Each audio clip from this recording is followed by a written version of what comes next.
नमस्कार दोस्तों।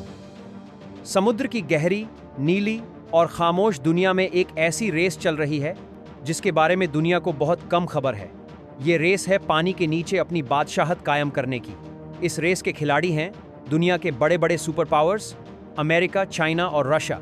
लेकिन आज हम बात करेंगे रशिया की, जो चुपचाप बिना किसी शोर के ऐसे अंडर वाटर प्रोजेक्ट्स पर काम कर रहा है जो न सिर्फ हैरान करने वाले हैं बल्कि चाइना के समुद्री सपनों को भी पीछे छोड़ रहे हैं। ये कोई आम हथियार नहीं है, ये है फ्यूचर के वेपन्स जो समुद्री जंग के सारे नियम बदल सकते हैं। तो आइए चलते हैं इस गहरी और रोचक यात्रा पर और जानते हैं रशिया के उन सीक्रेट अंडर वाटर प्रोजेक्ट्स के बारे में जो दुनिया में खलबली मचा रहे हैं। Poseidon under water drone. सबसे पहले बात करते हैं उस प्रोजेक्ट की जिसका नाम सुनते ही दुनिया के बड़े बड़े मिलिट्री एक्सपर्ट्स के होश उड़ जाते हैं। इसका नाम है पोसाइडन, जिसे स्टेटस 6 के नाम से भी जाना जाता है, या एक अंडर वाटर ड्रोन। लेकिन ये दोनों से कहीं बढ़कर है। ये लगभग एक सबमरीन के साई का है और इसकी सबसे बड़ी ताकत है इसका न्यूक्लियर पावर सोर्स। इसका मतलब ये है कि ये लगभग अनलिमिटेड रेंज तक सफर कर सकता है। ये समुद्र के अंदर हजारों किलोमीटर्स का सफर तय करके अपने टारगेट तक पहुंच सकता है, और वो भी बिना किसी की नजर में आए। इसकी स्पीड इतनी ज्यादा है कि इसे रोक पाना लगभग नामुमकिन है, लेकिन इसकी असली दहशत इसके पेलोड में है। पोसाइडन अपने साथ एक मैसिव न्यूक्लियर वॉरहेड ले जा सकता है आगे, जिसका मकसद दुश्मन के कोस्टल शहरों या नेवल बेसिस के पास पानी के अंदर एक बड़ा न्यूक्लियर धमाका करना है। इस धमाके से एक ऐसी रेडियो एक्टिव सुनामी पैदा हो सकती है जो पूरे के पूरे शहर को तबाह कर दे। ये एक डूम्सडे वेपन है जिसे रशिया ने सेकंड स्ट्राइक कैपेबिलिटी के लिए बनाया है। यानी अगर रशिया पर पहले हमला हो तो ये उसका जवाब देने का एक आखिरी और सबसे खतरनाक तरीका होगा। Belgorod submarine. अब आप सोचेंगे कि इतना बड़ा अंडर वाटर ड्रोन लॉन्च कैसे किया जाएगा? इसके लिए रशिया ने बनाई है दुनिया की सबसे लंबी सबमरीन, द बेलगोरोड K-329। यह सबमरीन खास तौर पर पोसाइडन जैसे स्पेशल वेपन्स को कैरी करने और लॉन्च करने के लिए डिजाइन की गई है। बेलगोरोड खुद एक चलता फिरता आश्चर्य है। ये न्यूक्लियर पावर्ड है और इसकी कैपेबिलिटीज बहुत सीक्रेट रखी गई हैं। ये न सिर्फ पोसाइडन को लॉन्च कर सकती है बल्कि इसके साथ ही इसमें दूसरे छोटे डीप डाइविंग सबमर्सिबल्स भी रहते हैं जो समुद्र तल पर रिसर्च और सीक्रेट मिशंस को अंजाम दे सकते हैं। बेलगोरोड रशिया की उस स्ट्रेटजी का हिस्सा है जहां वो समुद्र के ऊपर नहीं बल्कि समुद्र के नीचे गहराइयों में अपना दबदबा बनाना चाहता है। ये सबमरीन एक साइलेंट हंटर है जो दुनिया के किसी भी कोने में, किसी भी समुद्र में चुपचाप अपने मिशन को अंजाम दे सकती है। रशिया's under water strategy versus China. अब सवाल उठता है कि इससे चाइना कैसे पीछे छूट रहा है। देखिए, चाइना पिछले कुछ सालों में अपनी नेवी को बहुत तेजी से बड़ा कर रहा है। उनके पास एयरक्राफ्ट कैरियर्स, डिस्ट्रॉयर्स और फ्रिगेट्स की एक बड़ी संख्या हो गई है। उनकी नेवी सरफेस पर यानी पानी की सतह पर बहुत मजबूत दिखती है।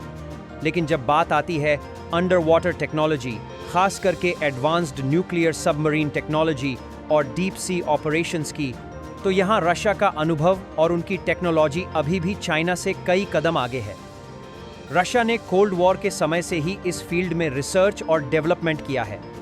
उनके पास GUGI, main directorate of deep sea research जैसी सीक्रेट ऑर्गेनाइजेशन है जिसका काम ही समुद्र की गहराइयों में मिलिट्री ऑपरेशंस करना है। पोसाइडन और बेलगोरोड जैसे प्रोजेक्ट्स चाइना के लिए एक वेकअप कॉल हैं। चाइना भले ही शिप्स की गिनती में आगे निकल जाए, लेकिन रशिया ऐसी यूनिक और गेम चेंजिंग टेक्नोलॉजी बना रहा है जिसका तोड़ फिलहाल चाइना के पास नहीं है। रशिया क्वालिटी पर फोकस कर रहा है जबकि चाइना अभी क्वांटिटी पर ज्यादा ध्यान दे रहा है। भारत के लिए इसका क्या मतलब है? इस ग्लोबल रेस के बीच भारत का इस पर क्या नजरिया है?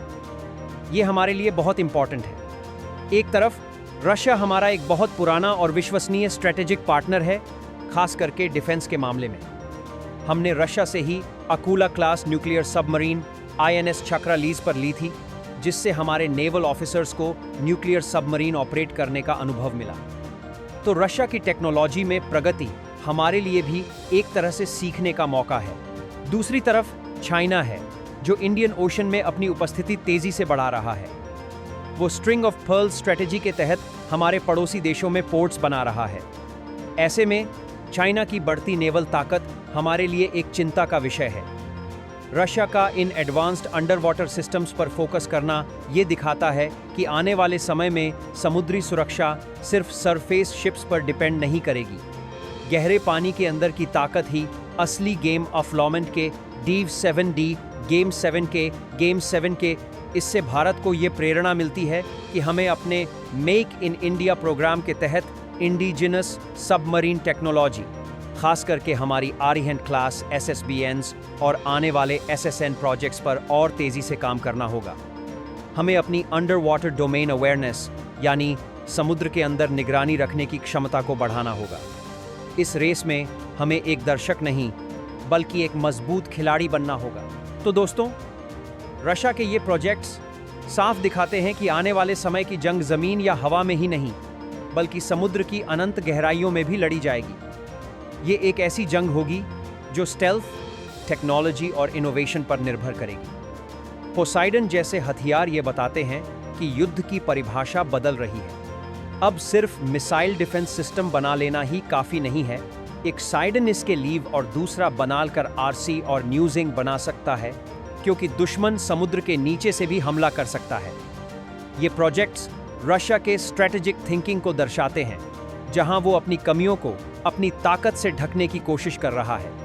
उनकी इकोनॉमी अमेरिका या चाइना जितनी बड़ी नहीं है, इसलिए वो ऐसे असिमेट्रिक वेपन्स बना रहे हैं जो कम खर्च में ज्यादा असर डाल सकें। अंत में ये कहना गलत नहीं होगा कि समुद्र की खामोशी धोखा दे सकती है। इस खामोशी के पीछे एक ऐसी तैयारी चल रही है जो दुनिया के पावर बैलेंस को बदल सकती है। रशिया अपने इन सीक्रेट अंडर वाटर प्रोजेक्ट्स के जरिए ये संदेश दे रहा है कि उसे कम आंकने की गलती कोई न करे। चाइना भले ही समुद्र पर अपनी सल्तनत बनाना चाहता हो, लेकिन रशिया समुद्र के नीचे का बादशाह बनने की तैयारी कर रहा है। आप इस बारे में क्या सोचते हैं? क्या ये टेक्नोलॉजी दुनिया को और ज्यादा असुरक्षित बना रही है? अपने विचार कमेंट्स में जरूर बताएं। धन्यवाद।